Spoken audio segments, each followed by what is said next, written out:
નમસ્કાર દર્શક મિત્રો, ધ લોકસત્તા શોમાં આપનું સ્વાગત છે. અમેરિકન રાષ્ટ્રપતિ ડોનાલ્ડ ટ્રમ્પે H-1B વિઝાની અરજી ફીમાં ધરખમ વધારો કર્યો છે, જે હવે વાર્ષિક $1 લાખ લગભગ 88 લાખ થઈ ગઈ છે. આ પગલું તેમની નવી ઇમિગ્રેશન નીતિનો એક ભાગ છે, જેનો હેતુ અમેરિકન નાગરિકોની નોકરીઓનું રક્ષણ કરવાનો છે. આ સાથે જ તેમણે ગોલ્ડ કાર્ડ વિઝા પ્રોગ્રામ પર પણ હસ્તાક્ષર કર્યા છે. આ વિઝા વ્યક્તિઓ માટે $1 મિલિયન અને કંપનીઓ માટે $2 મિલિયન ખર્ચે ઉપલબ્ધ થશે. 1990માં શરૂ થયેલ H-1B વિઝા પ્રોગ્રામ કુશળ કર્મચારીઓને અમેરિકામાં કામ કરવાની તક પૂરી પાડે છે. આ વિઝાનો સૌથી વધુ લાભ ભારતીય નાગરિકો અને ત્યારબાદ ચીનના નાગરિકોને મળતો રહ્યો છે. ગુજરાતીઓ પણ મોટી સંખ્યામાં આ વિઝા દ્વારા અમેરિકા જવાનું સપનું સેવે છે. ટ્રમ્પનું માનવું છે કે અગાઉની નીતિઓનો દુરુપયોગ થઈ રહ્યો હતો, કારણ કે અમેરિકામાં $1 લાખ સરેરાશ વાર્ષિક પગાર ધરાવતા ટેક કર્મચારીઓની સરખામણી વિદેશી કર્મચારીઓ $60,000 લઘુત્તમ પગાર પર કામ કરવા માટે તૈયાર હતા. વ્હાઇટ હાઉસના સ્ટાફ સેક્રેટરી વિલ શાર્ફે આ નિર્ણયને યોગ્ય ઠેરવતા કહ્યું છે કે હવે કંપનીઓ H-1B વિઝા માટે $1 લાખ ચૂકવવા પડશે, જેના કારણે માત્ર એવા જ અત્યંત કુશળ કર્મચારીઓને લાવવામાં આવશે જેમના કોઈ વિકલ્પ ઉપલબ્ધ નથી. વાણિજ્ય મંત્રી હોવર્ડ લટનીકે પણ આ નિર્ણયનું સમર્થન કરતા કહ્યું છે કે આ પગલાંથી હવે કંપનીઓ તાલીમાર્થીઓને H-1B વિઝા પર રાખી શકશે નહીં. તેમને તાલીમ આપવી હશે તો અમેરિકન નાગરિકોને જ તાલીમ આપવી પડશે. જો કે જો કોઈ અત્યંત કુશળ એન્જિનિયરની જરૂર હોય તો કંપનીઓ H-1B વિઝા માટે ચૂકવણી કરવા તૈયાર રહેશે. આ નિર્ણય પર ટ્રમ્પે અમેરિકન ટેક કંપનીઓની પ્રતિક્રિયા વિશે કહ્યું, મને લાગ્યું કે તેઓ આનાથી અત્યંત ખુશ છે. જો કે ગયા વર્ષે તેમણે H-1B વિઝાનું સમર્થન કર્યું હતું, જેના કારણે તેમના સમર્થકો નારાજ થયા હતા. તો બીજી તરફ વિઝાના સમર્થકો માને છે કે આનાથી અમેરિકન ઉદ્યોગને દુનિયાભરની શ્રેષ્ઠ પ્રતિભાઓનો લાભ મળે છે. આ નિર્ણયની આર્થિક અસરો વિશે નિષ્ણાંતોના મંતવ્યો અલગ અલગ છે.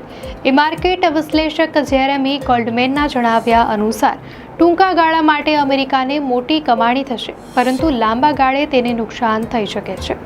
આનાથી અમેરિકા તેની નવીનતા પરની પકડ ગુમાવી શકે છે અને સંરક્ષણવાદને પણ પ્રોત્સાહન મળશે.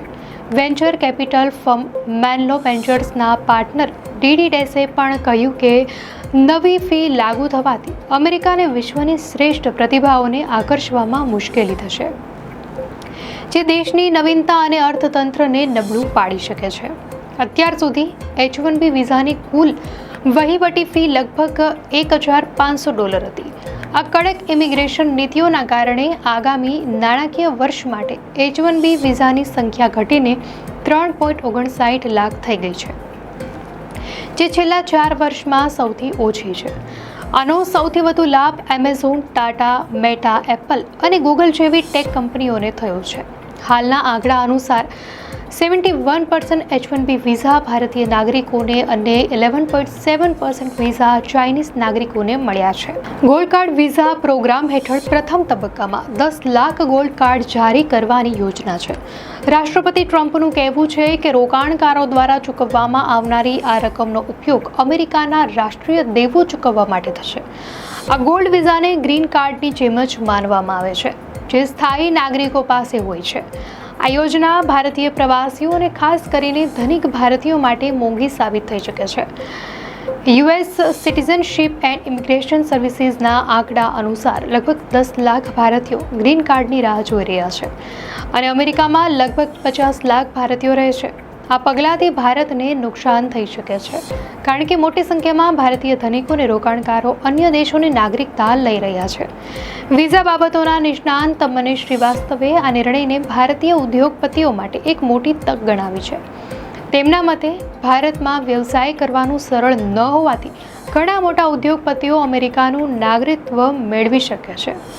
આ વિઝા ગ્રીન કાર્ડ જેવી સુવિધાઓ જેવી કે નિઃશુલ્ક શિક્ષણ અને આરોગ્ય સેવાઓ પૂરી પાડશે, જે બાળકોના ભવિષ્ય માટે ઉત્તમ સાબિત થઈ શકે છે. આ કારણે ભારતમાં કરોડપતિઓનું સ્થળાંતર વધી શકે છે, જે ભારતીય નાગરિકતા છોડનારાઓની વધતી સંખ્યામાં વધુ વધારો કરશે. આ પ્રકારે વિશ્વના ઘણા દેશો નાગરિકતા આપી રહ્યા છે. દર્શક મિત્રો, આ અંગે આપની શું પ્રતિક્રિયા છે અમને કોમેન્ટમાં ચોક્કસથી જણાવશો. અને જો આપને આ માહિતી સારી લાગી હોય તો વિડીયોને લાઇક કરો અને ચેનલને સબસ્ક્રાઇબ કરો.